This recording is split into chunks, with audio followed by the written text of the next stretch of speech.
Quoi de neuf chez Delcourt cette semaine? Plusieurs sorties qui sont arrivées, dont on va vous parler, notamment deux sorties peut-être qui étaient très attendues. On va commencer tout de suite avec la nouvelle série, vraiment la nouveauté du moment, c'est Le Démon de Scott Snyder et Greg Capullo. Vous l'attendiez peut-être beaucoup, le duo qui nous avait pondu notamment l'excellent Batman, La Cour des Hiboux, et l'arc New 52 qui, dans la globalité, était un arc un peu plus discutable au niveau de la qualité, mais qui avait quand même fait de belles choses. Et ils sont de retour du coup, vous savez peut-être que Scott Snyder du coup, après avoir fini son univers métal chez DC Comics, j'allais dire Urban, s'est tourné vers de nouvelles séries. Il a repris du American Vampire, toujours chez Urban, mais aussi chez DC, je vais y arriver, mais aussi il a essayé de s'intéresser à de nouvelles façons de produire des comics, notamment avec des nouveaux labels qu'il dirige et des financements participatifs ou via des plateformes comme Comixology, qui est un grand diffuseur de comics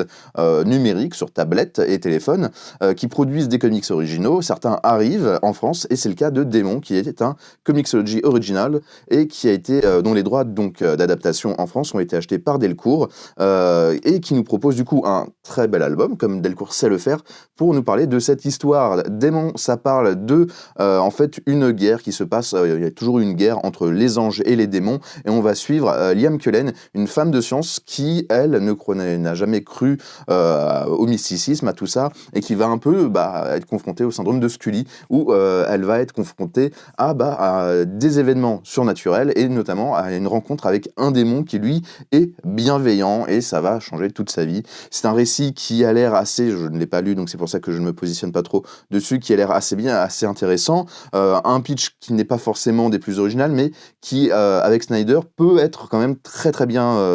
amené, très bien foutu, et notamment, on retrouve du Greg Capullo, ça pour le coup on a feuilleté, qui est toujours au top de sa forme. Capullo, qui est vraiment un dessinateur complètement incroyable, qui avait magnifié Spawn à l'époque où il travaillait avec McFarlane, qui avait fait de très bons dessins sur le Batman de La Cour des Hiboux, et c'est toujours le cas, voire même je pense que c'est peut-être meilleur que ce qu'il faisait sur Batman dans Démon, où il est beaucoup plus libre de s'exprimer.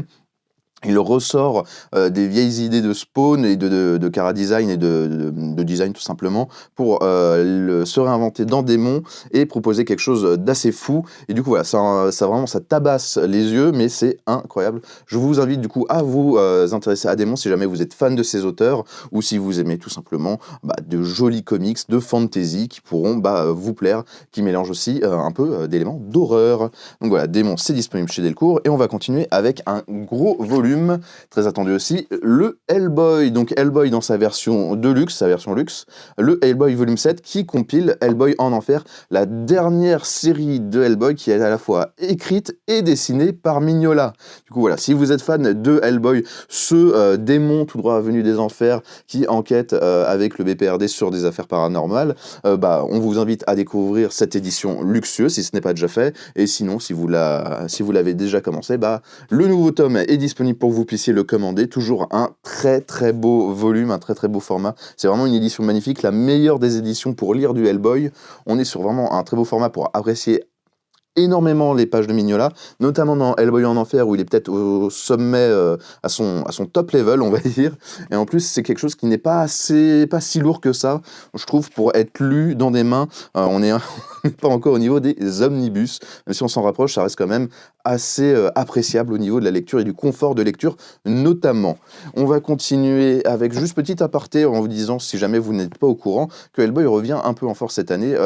chez Delcourt avec, déjà le volume 7 en deluxe, Sledgehammer 44 qui arrive, je crois, la semaine prochaine, et notamment un nouveau tome de Hellboy, alors ça doit être le tome 17 qui arrive dans le format classique, qui arrive un peu plus tard dans l'année, en mars-avril, il me semble. Donc je vous invite à aller vous renseigner là-dessus, parce que voilà, c'est toujours sympa d'avoir du Hellboy et des nouveautés. C'est un univers qui est fantastique et on n'hésitera pas à vous en faire une vidéo quand la série on va dire classique, reprendra pour vous parler un peu plus de Hellboy et de cet univers de Mignola qui est juste incroyable. On finit non pas avec du comics, mais avec de la BD franco-belge éditée chez Delcourt, Nos Futurs, une bande dessinée du coup de Jeff et Corberan, qui nous livre une BD de science-fiction, cyberpunk, néo-futuriste assez intéressante, assez intrigante, sur une entreprise, une compagnie de tourisme spatial qui recrute une mercenaire avec une réputation assez brutale pour en fait essayer de récupérer des documents qui ont été volés par un voleur. Et du coup, là, ça va être le prétexte à tout un récit donc sur la société et la société futuriste comme avec un aspect très pessimiste, avec une vision très pessimiste et avec plein de questions aussi sociales et écologiques. Donc comme le titre Nos Futurs le laisse penser, Nos Futurs, c'était le slogan qui était mis en avant par, je crois, le mouvement punk, il me semble. Donc voilà, donc il y a vraiment une critique sociale assez engagée qui ressort de ce roman. Et c'est quelque chose qui a l'air très sympathique, avec un style assez fou. Donc on est vraiment sur du cyberpunk à mi-chemin entre j'essaie de trouver des exemples, ça fait penser dans les designs un peu, et ça parce que c'est sorti récemment, à du cyberpunk, mais avec ce côté franco-belge roman graphique assez inspiré, qui a l'air vraiment, vraiment intéressant. Si jamais vous connaissez les auteurs Corbière et Jeff, qui sont des auteurs qui ont fait pas mal de BD, qui sont un peu connus, voilà, c'est peut-être pour vous, en tout cas, ou si vous aimez la science-fiction et le cyberpunk, n'hésitez pas à vous pencher dessus. C'est une BD qui a l'air très, très intéressante. Donc voilà, 3 nouveautés pour Delcourt avec,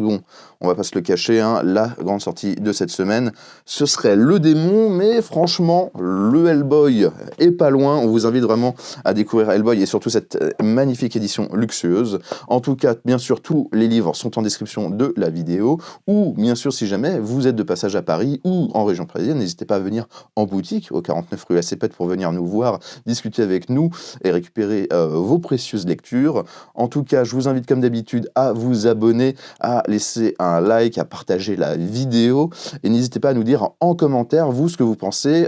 du New 52, tiens, pourquoi pas parler de ça aujourd'hui, du New 52 de Snyder et Capullo. On sait que